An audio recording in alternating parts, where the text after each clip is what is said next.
on the street just because they leave school and then they want to become musicians. So they leave school and join the street. You see? Thinking that they will become musicians that way. Yes. And then when we look at it, we went to these schools, talked to these kids so that we may reduce on people dropping out of school and ending up on the streets. We talk to those who may get pregnant at 16, 15, and 14. And then we talk to them about abstinence. And I'm proud because when senior 6 results were out and senior 4 results, people kept calling us, hello director, hello project manager.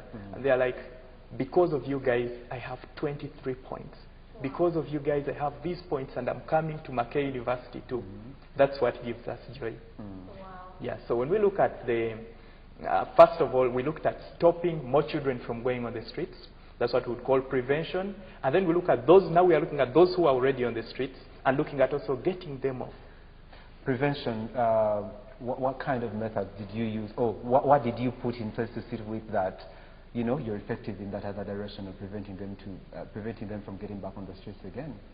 As I told you, we kept visiting schools. And there are many reasons why a child would go to the street. Like failure of the parents showing them real love. Like as she talked of someone being beaten up and all that. If a child steals at the age of 11, I mean, they need to be talked to. They need guidance of a parent. It simply means the parent is not competent enough in looking after their own child. So with us, what we do, many of these children call us. We leave them with our numbers, and this child calls and says, my parent is over beating me up and all that. We meet you and your parent and talk to you. Many times you find the child still has a problem. Sometimes it's the parent. And then we talk to them and see to it that the situation can be handled in a good way and the child remains at home. You know, when you talk about a child complaining that, oh, my mom is overbeating me, my dad is overdoing, one thing you never forget, the Bible is very clear. A parent is a parent. If your mom, even if she did cut off your finger, but she's still going to be your mom. I don't think she will sit back and see you doing something wrong and she just goes, oh, the baby will report me to the police. I mean, we are Africans. We are not British people. Or we are not people from Europe. We are Africans. What do? Drop a stick and spoil the child? Exactly. I mean, a child, by the time he even thinks about reporting that my mom is overbeating, that means you're old enough to understand what you are doing. So, I really, if I was the director of your project and I'm helping this child and I'm looking for the root cause of why he goes to the street and then the child goes like, oh, my mom was overbeating me, I'm going to be the first person to take you back to that same person who was overbeating you to understand. Because not that some of us were not beaten. All of us were beaten. Some of our parents were, not even those parents can sit down and have a talk with. We were really beaten, but it takes a serious beating to upgrade a certain behavior your parents want into you. So how are you going to see that you stop this kind of a habit? Because if you say that someone went to the street because they were overbeaten, that means even that child who's watching right now was run away from home because someone is overbeating. And then to add on to what Amy Christine is saying, you've just told us that one of the strategies you're using to prevent more children getting back on the streets is visiting schools. And I'm wondering, most of these street children are not learned. Like they've never been to school. They've never been to school. And if you're telling me you're going out to schools and you're reaching out to them, now, do you want to tell us that when you carried out research and you came up with statistics, you want to tell me that a great number of children on the street were school dropouts? Let me first answer hers. There is a big difference between disciplining a child and child abuse. You've seen photos in newspapers and all that, which is more common even today, where a parent steals 100 shillings, a 100 shilling coin, or a 500 shilling coin.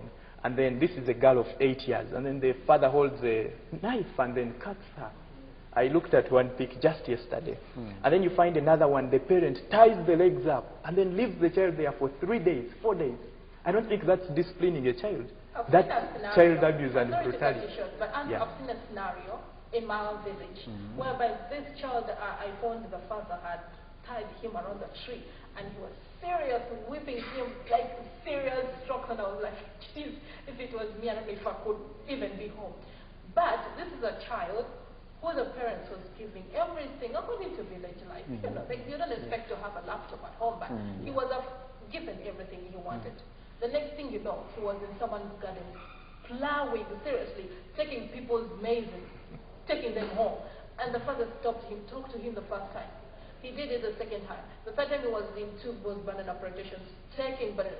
But remember, if a child is poorly brought up or bad behaved, the first person they're going to blame is the parent. The parents, yeah. So if you tell me that on the street because they were being, really, according to the African tradition, there is no big difference between disciplining and child abuse. I must say, most of these children who are abused, as we may put it, these are people who are step this, step that, step this, step that. Yeah, okay, yes, they might run away. But children, I'm a mother, are not easy projects to bring up. They're not easy. True. We are not easy. Yeah. So I'm not ruling it out, but I just didn't want you to emphasize on it a lot about it. Let me put it right. The 2 years I've spent in schools counseling children and all that, I've come to learn that when a child decides to steal or do all these wrong things we can think of, there is a hole in their hearts that the stroke of a cane cannot heal. It's only love, counseling, and proper guidance that can heal these wounds, that can heal this child's heart. For example, you talk of a child having everything, but they still go out and steal. They need to be talked to, they need to be shown love, they need to be directed in the right direction. And then a stroke of a cane does not speak to someone's mind, So it only speaks to instead of the going body. to the schools to talk to these kids, why don't you start with the parents? Some of the parents don't know if beating is disciplining or beating is child abuse. So, why don't you first go to communities and talk to the parents? How important it is sometimes to just sit a child down after they've done something wrong and then just talk, explain the outcomes of that problem here or the wrong thing you have done. True. That's a very good project, but right now we are looking at street children. With street children, we shall have the credentials enough to put up a conference, call parents of these people and talk to them. But it's very important. They always say, you know, a child with work without play makes Jack a dull boy. Let's go for a short break. When we come back, we're going to be emphasizing more on what are the root causes of street children. If we get to the root causes and know the best, then we'll be able to find a solution. It's you, John Air. I'm Amy Christie.